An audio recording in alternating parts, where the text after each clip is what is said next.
Good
evening, good evening, good evening, and welcome to Authors Up. We're glad to have you this evening. I am sorry. I don't know what is with us. We have been in silly mode at the beginning of the program for the last few weeks. And I think it's because we have great authors and great books, and just with the excitement of bringing something new to our audience always makes us feel good and always makes us smile. So we're glad that you are able to come in on Sunday evenings at 7 p.m. and join us. We have an exciting show for you today, and I tell you, I just feel like the cat that swallowed the canary. And I like the music. I just, It's every time I hear it, I hear a little something different. And tonight, it just sounded like bells to me. And I was like, well, thank you, everybody. As you know, we like to say this is our favorite place to be on Sunday evenings at 7 p.m. Anytime we can share with you, we are happy to do it. And tonight is going to be a night where we have a fantastic author with a fantastic book. And if you were here last week, you already know a little bit about her and the work that she does. So we are really, really excited to have her. But we are going to start our program like we always do. I'm going to get Miss Ruth and Queen Victoria to welcome you this evening, and then we're going to slide right into that weekend review. So let's start with you, Victoria. You want to greet the folk tonight? hello. How's everybody tonight? Hello. Hello. Hey, Bronze Girls. Where's your crown, girl? I can't find it. You gotta find your crown. You gotta get your crown. I gotta wear it the whole year. This whole year, 60. Really? And Ruth, how would you like to say good evening to our listeners and viewers? I cannot match Victoria's energy, but I can say welcome and thank you for joining us. Oh, I don't think anyone can match Victoria's energy. Is that something we're going for? I don't think so. No, I think we're good. At all. Let's go ahead and tell people where we've been this past week, our weekend review. And Victoria, we'll start with you tonight. What's going on? Okay. What's going on in your world? In the queendom? What was going on? The queen has not been all good this past week, but it's going to be all right. That's why I keep telling myself it's going to be all right. My ongoing back issues. I had my third session in the water therapy for my back, and that is so good. I'm telling you, for 45 minutes, I am weightless and pain-free, and it is a wonderful thing. But when coming out of that pool, I told the lady, I said, "It's that third step. It's that third step." And I'm feeling that feeling when everything you just get heavy all over again. It's like, oh my goodness. Last week I told her, "Can I have 5 more minutes? Can I have 5 more minutes? I've been good." Just 5 more minutes. But it's going well. And then on Thursday I saw the back doctor, who continues to recommend that I stay in therapy, and just told me it's going to be a marathon, not a sprint. Mm-hmm. That I have to just keep going. And I'm not happy where I am, but I have to keep looking towards the future. So I'm motivated. I am pumped. This time I'm going to follow it through. I'm going to make my point with my nutritionist to, start better in my weight loss process and, get myself together. I've just had, I don't know, just like the light has just come on. And I've known all along that I've needed to do certain things, but this time is different. So I'm, like I said, this week hasn't been the bestest of weeks, but my spirits are good. My spirits are good, and I know I'm on the right path. I know I'm doing the things that I need to do for myself, and I like that. It's my time. It's my time. There you go. I love it. That's my week. Love it. And how about you? Well, when Ruth has a good week, I mean, she always has something out the box. Yeah. So tell us, share with us, and listeners and audience tonight, Ms. Ruth. All right. So where was I last week? I was in the Bahamas. I was enjoying our first cruise. My husband's birthday is on the 31st. My birthday is tomorrow, actually. Yes. So our daughter got us a kind of vacation package. Sent us. Well, she joined us. She decided at the last minute. She's like, "No, I want to go with you." So we went to the. Where did we go? We went to Nassau, Princess K's, and Turks and Caicos, and it was just amazing. Just amazing. So. I would recommend highly everyone do that because number one, we had no internet on the boat. And we were cut off from the rest of the world. It was nice. It was nice being offline. It was just wonderful. I would recommend it. I got into the habit of not carrying my phone around. It was like, well, why do I want to take this? I can't call nobody. So I came back and I was leaving my phone everywhere. I'm like, oh yeah, I'm back. So right, back in the real world. Yeah, I'm back in the real world. Nice. Yep. Nice. So back in the real world, we asked our mail carrier to hold all our mail till we got back. So on Friday morning, I'm going through the mail, opening it up. My daughter sends me a package, and it's got a onesie in it and says "coming soon." So yeah. And she's like, "Well." Baby on board. Yeah. I'm gonna be grandmother. I'm gonna be an abuela. So yeah, I'm excited. So March 29th-ish is the due date. So yeah. Girl, you too young and sexy to be a grandma. You know what? Abuela, excuse me. So my sister became a grandmother, I think like a year and a half ago. Right. I remember. She was complaining. She wasn't complaining, but she was just like, I'm not happy. I'm like, well, why aren't you happy? Your daughter's married, she didn't like the guy, but she was like, it's fine. She's like, I'm 46. I'm too young to be a grandmother. I'm like, really? Can't help you there, but I'll be officially 50 when my baby born. So yeah. And you're going to be a grandma, and your baby sister is how old? 4.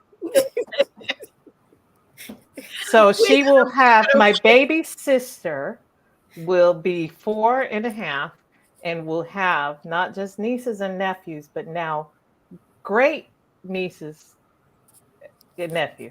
Yes. Exactly. Yes. We're going to write a book called The Life and Times of Ruth Griffin. Ruth Elena Griffin, a.k.a. Abuela. It is Abuela.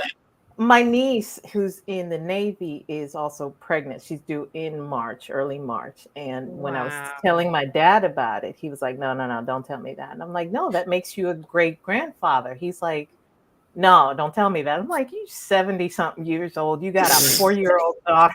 And now you worried about a great grandchild. Yeah. Leave him alone. Congratulations. Oh my God. Life is interesting. Oh my goodness. Yes, it is. Yes. So there's my week. There's no competition, but Andrea, how was your week? It definitely right was not as exciting as yours. And I'm okay with that. I don't want any onesies in the mail. So Right, birthday and a baby. I'm okay. I am okay. I'm feeling better, which is wonderful. Good. I did my last scheduled physical therapy session last week. So I felt good about that. And like you, Victoria, I know what I need to do. I just need to do it. Yep. And actually, I'm looking forward to it because I'm looking forward to feeling better. That's So, right. That's you right. know, I'm okay with that. And for some reason today, I thought there's so much going on, so many issues because we've all got issues, we've all got a story and all of that. But right now, I am focused on December because by December, all of these other little issues and things I will have closed the door on. Good. There you go. Good. To the last month of the year to just, do something nice for the people that I love and just, relax and not have a lot of to-dos and a lot of unexpected things happening. And I'm looking forward to the last month of the year. And I'm looking forward to November because November we are going to do an adaptation of The Train. Yes. So any of you who bought the book, any of you who did not get the book and want to know about the story, we got you. November dramatic read every Sunday evening. So that's all I'm going to tell you. That's all. Right. I'm going to tell you because that's all I got. I don't have anything else. Not bad at all. Tonight's special night, and Victoria is going to tell us why. All right. For those of you who may have missed Laura's first book, we did a replay last week. So we weren't here. We did a replay last week. And I hope you got to see it. If you didn't, go back and see it so you'll catch up. Laura Elizabeth has enjoyed a long career in business as well as a rich family life that many years ago took her to Daufuskie Island in South Carolina for the first time. Together, the family embraced the wonder, the pull that they only found in this special place. They returned again and again to rediscover the island's magic, to walk along its shores with their dogs, explore, treasure hunt, and make family memories. As one of the Atlantic coastal islands, Daufuskie has been marked by centuries of American history and was made famous by novelist Pat Conroy's memoir, The Water is Wide, in which he imagined the island in his unique way. From her years of family experiences on the island, Laura imagined Mungin Island as the home for her cozy series, The Island Mysteries. Again, since we did that replay last week and talked about her first book, All Is Now Lost, tonight we're going to talk with Laura about her book 2 in the series, A Special Kind of Heartbreak. So sit back, relax, and after the break, we will be back with Laura Elizabeth.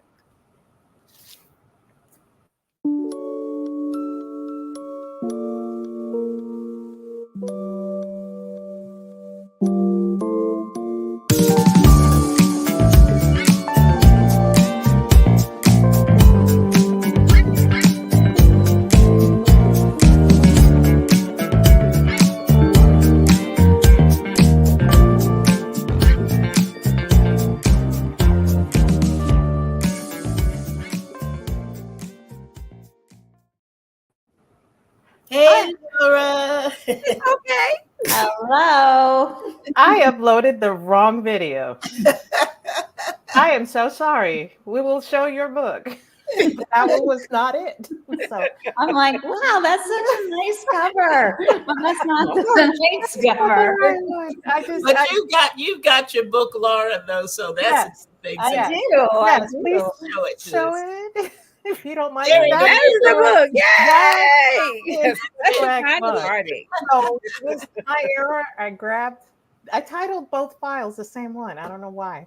So okay. Okay. You're still on vacation. You're still on the boat. That's what it is. Fair. That's fair. I think that's fair. I'll be on vacation probably for another week or so. But on that note, how are you, Laura? I'm great. And thank you so much for inviting me here tonight. I'm thrilled to be with you. Of course. We love your first book. We love the second book. We love your writing. We love you. So of course we love you back. So I know. All right. So obviously you've written another book since you were last here. Yes. What before we get to that one, tell us what else you've been working on. So I've been working on a lot of things since I was here last. So we've been taking All Is Now Lost Book 1 in the Island Mystery Series everywhere. Awesome. We did right around the time that I was with you ladies last time, we were doing Murder Mystery Dinner Theater on that book. And I was lucky enough to have the same production company and the same location make an offer to me to do 4 shows of A Special Kind of Heartache. Wow. So I've been working on the script for that, and I have to write the script. That's the only caveat. I have to write some more. And so I wrote the script, and we are just beginning the process of auditions and all of those fun things.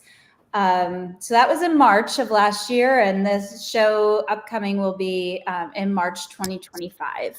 All right. So for 4 shows in north of Georgia, north of Atlanta, in North Georgia, in the hills of North Georgia, at a vineyard called Kaya Vineyards. I've also been teaching classes at the University of South Carolina on writing, and which has been a lot of fun. I'm doing another one in the early spring of next year. So that's been fun. I've been out traveling, meeting people, just trying to find new ways of connecting with readers and just enjoying all the places I've been, the people I've met. It's really been great. Awesome. That is Oh, awesome. goodness. So, all right. So tell us about this book in the series. So this book is, it was a challenge I didn't expect to have. So it is a series. They are standalone books. So you do not have to read book 1 in order to read book 2. But I wanted to, one of the pieces of feedback that I got the most out of book 1 was people writing saying they love the characters. They love the characters. They wanted to know more about the characters. And they felt that the island was a character. And so writing book 2, the challenge was, how do I keep those characters going and build on them, define them more, offer more to the readers, but without starting all over again and telling people, why are they on this island? How did they come to be? How do they know each other? How do I build on that relationship and not tell the same story all over again? So I did that through dialogue, really having the characters step forward with their dialogue and build their relationship with each other through dialogue. And it's the thing I like the best about writing is having the characters have their own unique voice. And I love kind of imagining what they look like and sound like, and then how they speak. Is it true to themselves? And I think that's one of the things that makes me enjoy these murder mystery dinner productions so much, is seeing the characters in real life and having them be real outside of my mind, you know. So it's having them be saying the words and doing the actions. And so in this book, I had a little bit more of playfulness between the characters as well. And one of the things that was subtle, but the protagonist in book 1 arrives on the island kind of mapping out her new life. She's recently widowed, and she has to kind of figure out, what is phase 2 as a middle-aged woman? What is this going to be for her? Who is she now that she's not as she always was, part of a relationship, somebody's mother, like caregiving, how she wasn't a professional person with roles and responsibilities. So she's kind of mapping out, even though the island was familiar to her because she had a summer home there or a beach house, how is it now that she lives there all the time and doesn't have the social network that she had in her former life. Right. So she solved the crime primarily on her own. She had a little bit of help from her friends, but now some time has passed on the island in book 2, and she's developed these friendships, and she's kind of become more woven into the fabric. And this time, it's not just her show and her world to kind of stumble around. She's now part of a group of people, her community, what she had been seeking, and they work together with their own skills and their own talents and their own faults and their own blessings that they bring, you know, their own imperfections to build it together to be this group of, they're better together than they are alone. So, definitely. So I think that's like it was like an important message for me, was that, you know, we kind of a lot of times get siloed in what we're doing. And, you know, living on a bridgeless island, you have to really kind of rely on people, even if you don't want to. And so, you know, you might need your people, and you have to find those people, and your people might not be who you think that they are going to be. So, right. So yeah, so it's different. It builds on that. And the beta readers have been like, we want more character. Like, oh, let me tell you about my characters. So it's been fun. That is awesome. And I would say it is a fun beach read. It is just comforting in returning to the characters that have already been established. Yes. And then again, like you said, the island itself is a character. I would move to an island in a heartbeat if I could. That's not quite yet what I can do. So this was a good substitute. Away from us, Ruth? As long as you have internet, don't worry about it. So you said it was a challenge to introduce, so making each book a standalone. So creating a new mystery, how was that process? So this time what I wanted was, I get these ideas, like, or, you know, I'll hear something that happens and I think like, that's a good one. And so, you know, I don't want it to be predictable, for, you know, so obvious of what it's going to be. That's the challenge always, I think, in a mystery, is the pacing. Like, how are you putting things down where people are not like, okay, well, like what, you know, like, tell us now, what is it? Or, oh, I already know, so I don't have to finish the book. You know, it's getting people to walk alongside of you. So this story came to me. We keep a little list of people that were like, oh, well, like in the first book, there was a real estate person that had kind of, you know, done something to us that we were like annoyed with or whatever. And so when we were thinking about what could be a possible story, we're like, oh, okay, this is it. And so this idea kind of came from talking to people or whatever, but the idea of having the group of women come together and have challenges within the group, having been friends for a long time and knowing people at different phases of their life, presents its own challenges. Because sometimes you think you just know because you've known this person so well and so long that you know all of their things that they're thinking and harboring. And it turns out like maybe you don't really know. And so I think there's a lot of nuanced messages in the book, even though it's you know, less than 200 pages long. There's a lot of nuances there that sometimes old friendships, you nurture them from where you started and not where you are today. And so you know, you have to kind of be true to, as you grow in those relationships, commit to continue growing. You know, that you're not just that 20-year friendship from, you know, years ago. And Yeah. I think it's important that you also, and this was like some of the story as it developed for me, was that you have those opportunities to see people for who they are today. And that I think is hard, especially in close friendships, that you look through the lens of what it was or what it should have been or what you had hoped it would be.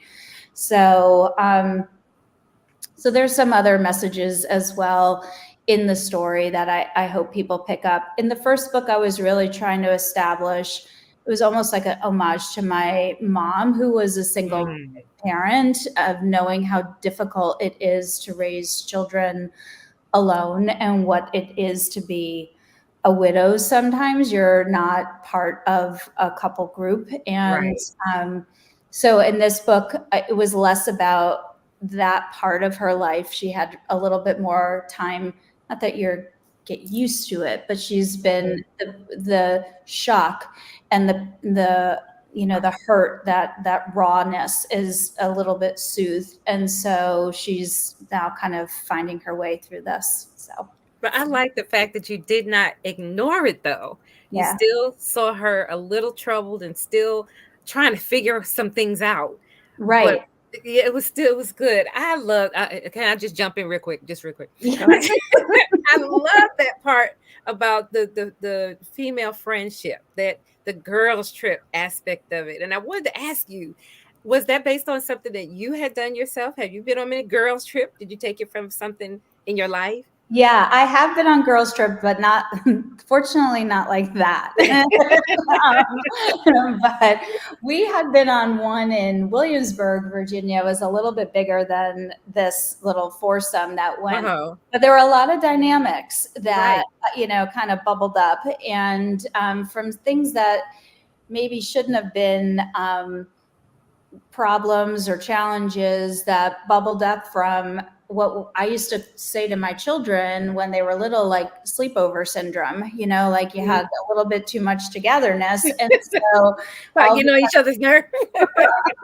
All of a sudden you can't wait to get home. So, you know, that wasn't this, but I did kind of want to study the dynamic of those long-time friendships that and how they present. Like, here's a challenge that they were faced with, and they all, you know, tried to solve it differently. Yes. So there was like the control freak, there was the hands off, there was, you know, like the, you know, school marm, kind of like trying to, you know, get the people together.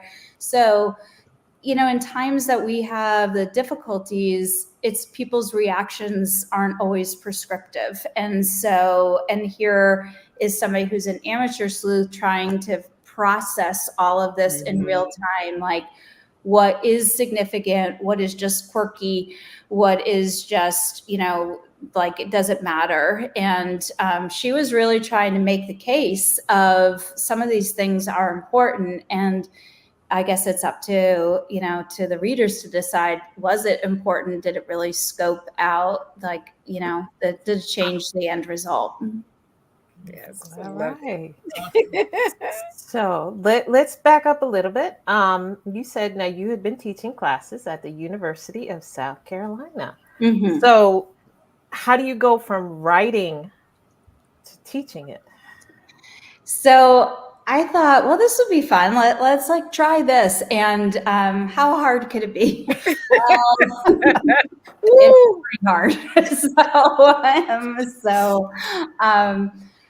What I really wanted to get across in my course was, first of all, developing strong characters, each with their own voice. And I would tell the students in the class, I'm not an expert by any means, but what I am is somebody who studies people. All my life, I've always been fascinated by people. I love meeting people and being open to new experiences.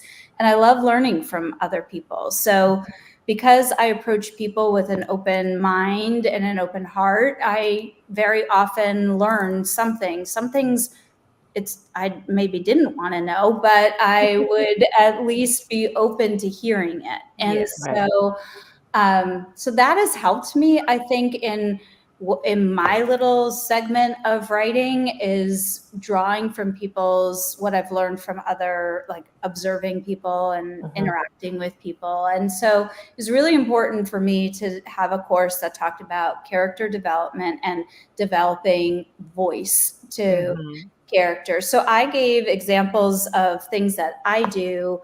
Like if I hear phrases, if I hear the way somebody puts words, their pattern, their method of speaking, and it's interesting to me, I'll write it down and I'll keep it for either like a script or you know, story, because I've learned something from that person, you know, and or the way they space nouns and adjectives together, or how they what colorful language people use.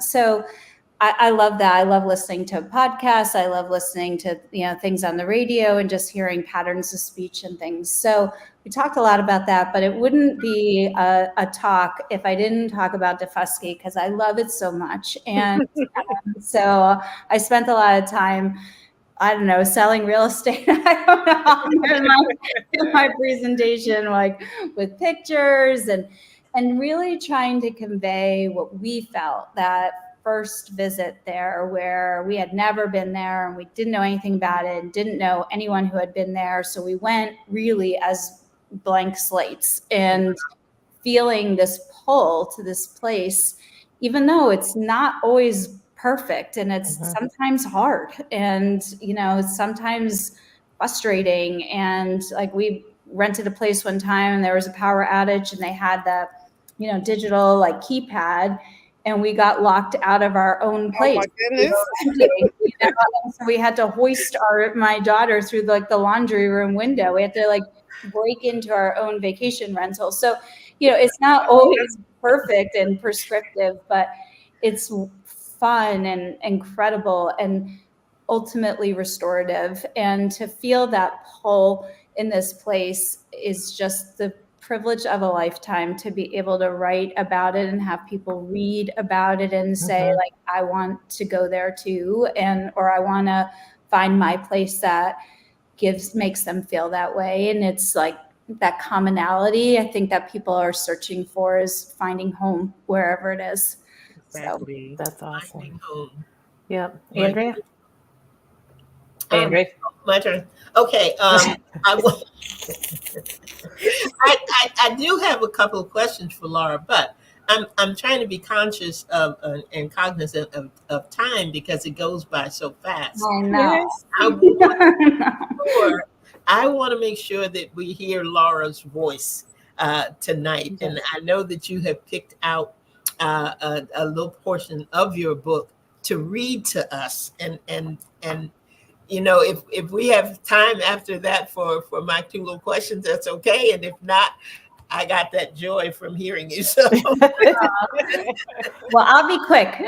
So the passage I'm going to read is a dialogue between Carr, who is the main character, and her coworker in her bookshop.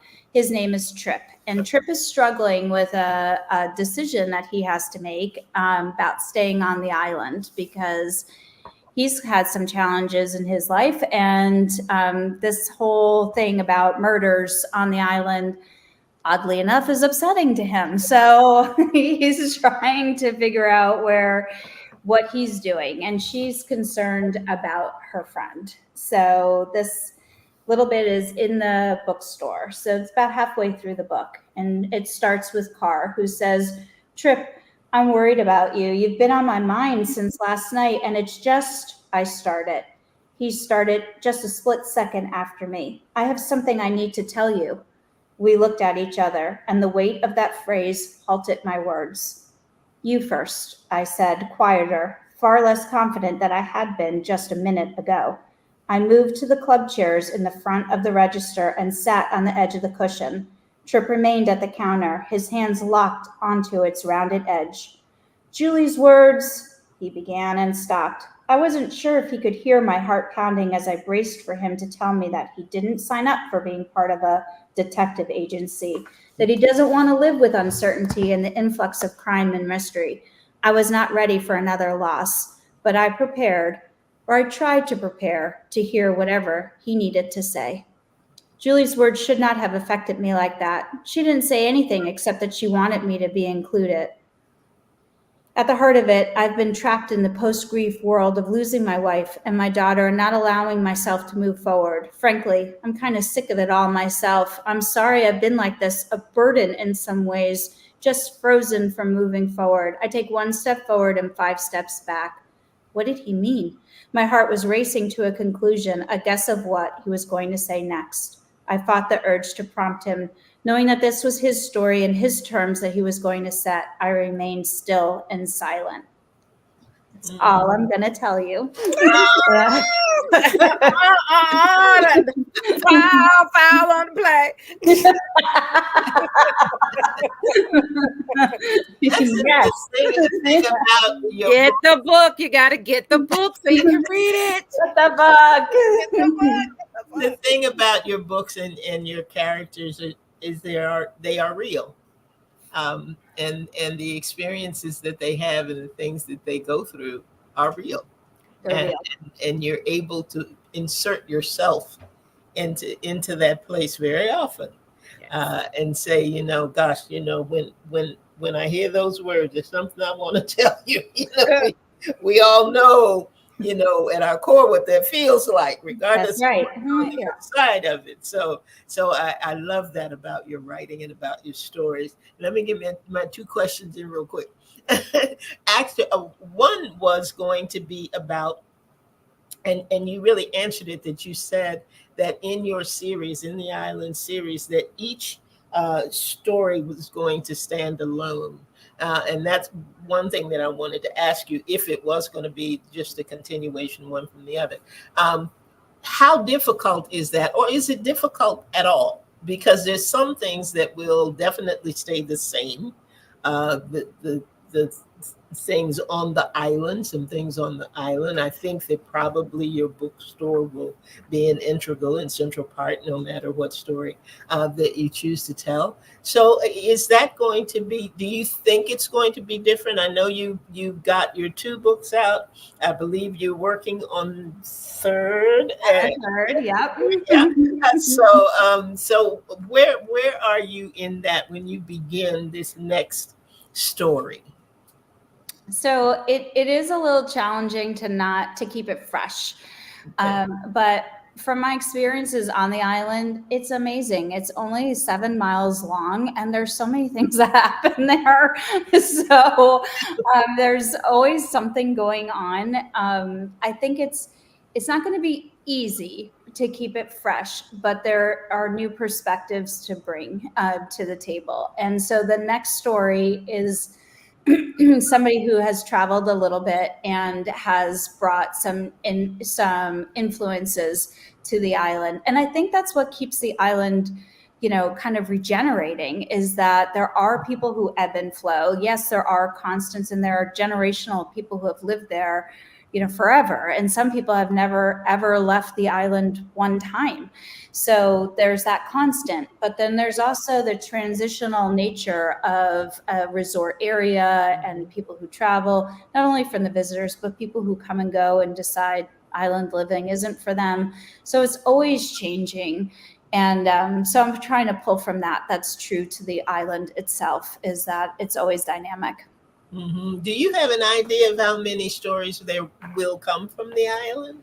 Well, I don't know, but originally I said between 5 and 8. And so what I don't want is for people to feel like, oh, I know what's going to happen. So if I feel like I've kind of tapped out with all the adventure, then I would maybe spice it up a little bit. But I really believe that I could probably do that and feel good about leaving them in a good place. I've already kind of thought about how would it end, you know, how would the series end, what would happen to the characters. So, and, you know, how would they exit in a way that's true to how readers know them? Well, if book 1 and 2 are any example, I think you got a ways to go. On the island for a minute. Yeah. Like, oh, there's always something happening here. So yeah, I do want to ask one other thing. You said that you were working with the same production company in the theater, mystery theater. How much input do you have in that? I have complete input. Complete. Okay, Yeah. so you will be selecting. You'll do the casting call with all of that, and yeah. Okay. Wonderful. Yeah, they do. We do. I provide a lot of input about the what material for them to read, to audition, and then I give them a vision board of what the characters look like and how they sound, and then we do a reading with the cast, and once they've been selected, and then we pick out their costumes and what they wear and what their props are. And like Detective Julie has a notebook that she writes in, and I want it to look like her real notebook, and it's like, why isn't she typing on a tablet? Well, there's not a lot of internet on that. I mean, it's intermittent. So she needs to have something. So it's all those like nuanced things and it was a give up last time. They had her dressed in a sheriff's shirt. And I said, well, on the island, they don't wear uniforms. Like the sheriff doesn't wear a uniform. So I had to concede that it doesn't have to be exact. So, so it's okay. So my type A comes out in full force. Yeah. Victoria, let me turn it over to you. I asked my question already. I know you had more than one. Well, listening to you talk, I have another one. Can anybody sign up for your class? Can I take it online? Oh, isn't it only in person? Oh man! But if there is, I say that, but if there is the Zoom component to the one, and I don't know if there is the next one, I will let you know, because it is a lot of fun to do. And then this one is going to be on increasing your distribution channels for your books. So how to kind of get your market out there. Like one of the things I'm doing is tours on the island with book clubs. I have one of them this week. So I've done 2 or 3 of them. Book clubs have contacted me. We've gone around on the island and looked at some of the places that are important, and then we talk about the book, and it's been so much fun to do. Wow. So you've taken the entire book club, have met you, and you've gone to the island. Yeah. We got to put this book on the book club list. It's so much fun. We rent our little golf carts and we go to all the places. Yeah, and then we have lunch, and so we're ladies who lunch, and we do all just have some laughs, and it's really meaningful to me to see people see the island through their own eyes and come away with their own feeling. You never imagined that this would change your entire life when you first set foot on that island. No idea. We weren't even supposed to be there. We were supposed to be going to the Grand Canyon.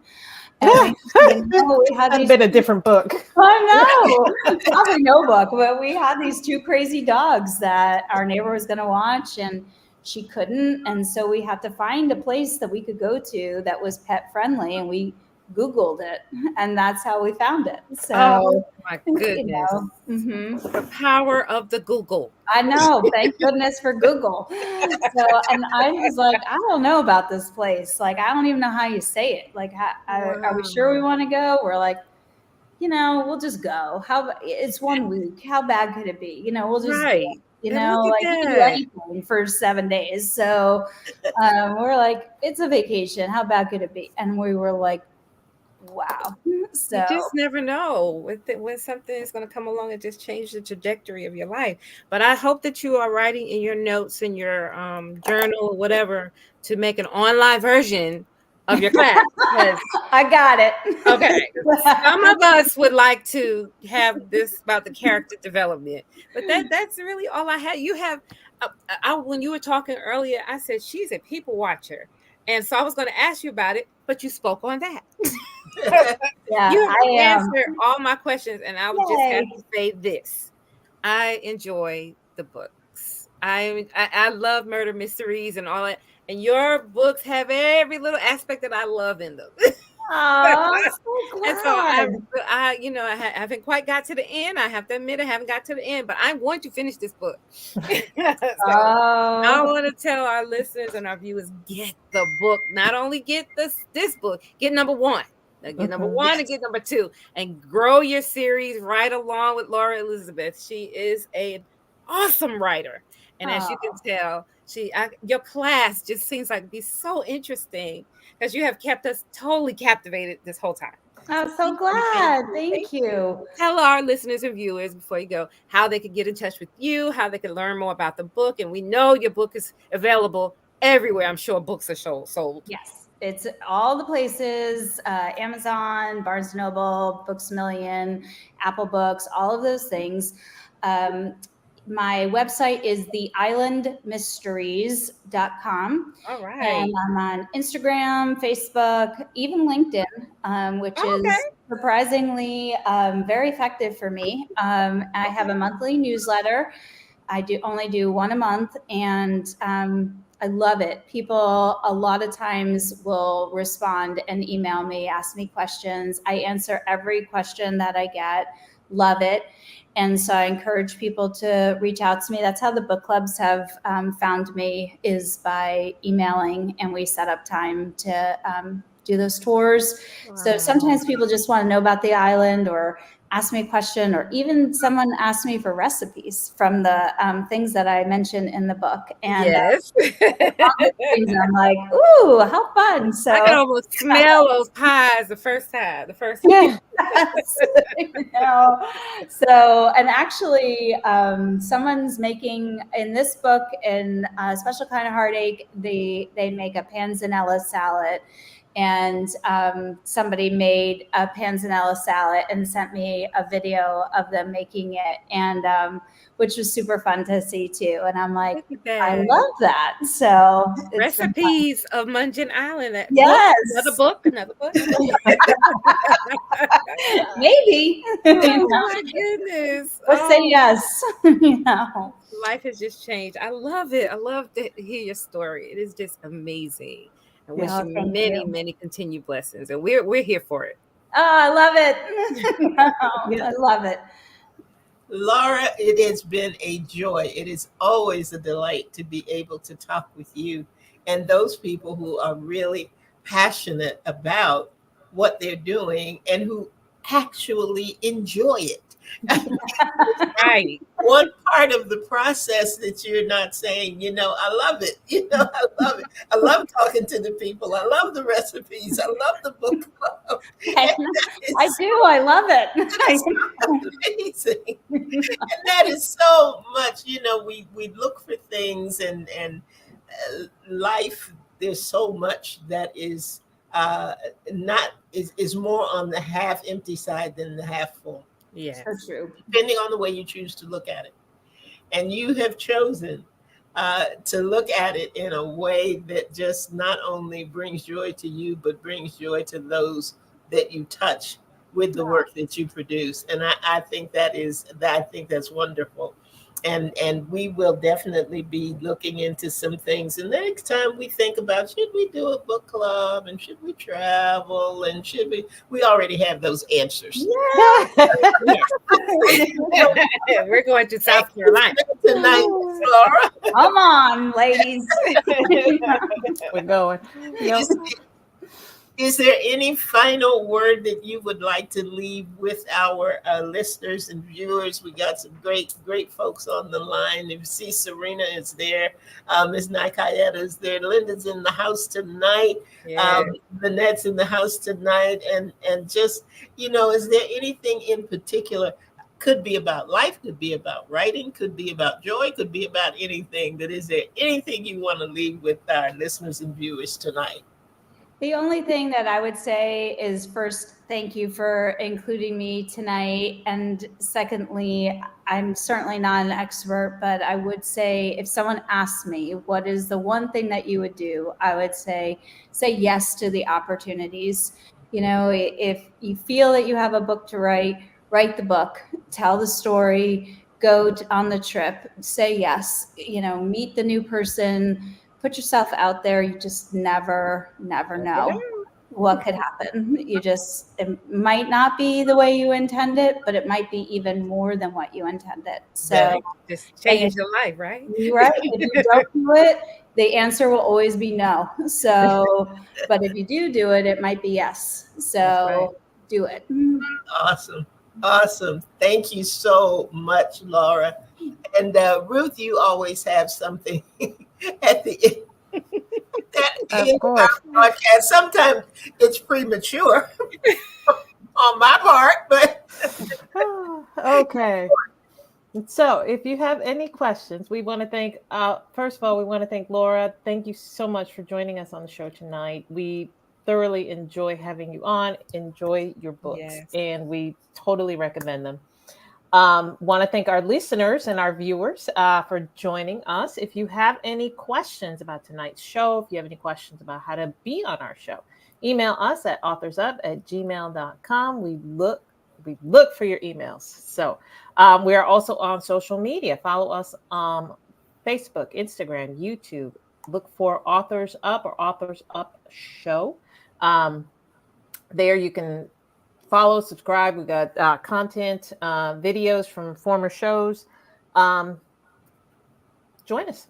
So we do a replay of this show, specific Sunday night show, on Saturday on Facebook. Otherwise, you'll find it uploaded midweek on YouTube, or you can take our podcast along with you. So there you go. Well done, Ruth. All right. And that is it for us for tonight. We thank all of you who joined us this evening, and those of you who will follow, because I believe that you will begin to follow Laura's Island Mysteries, because they really, really are good stories. And I know that you will enjoy them as much as we do. At least I believe that you will. There will be another one coming up very soon. So you know what that means. You got to catch up on this island. This stuff is happening, That's right. So as Victoria says, get the book so you will not be behind.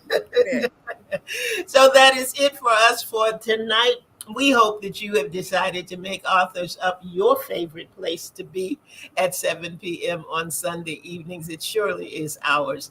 And we just appreciate all of you who join us week after week, and those of you who have, set your alarms and made us a favorite. There's so much more. Let me tell you, we have some exciting authors and books coming up before the end of this year.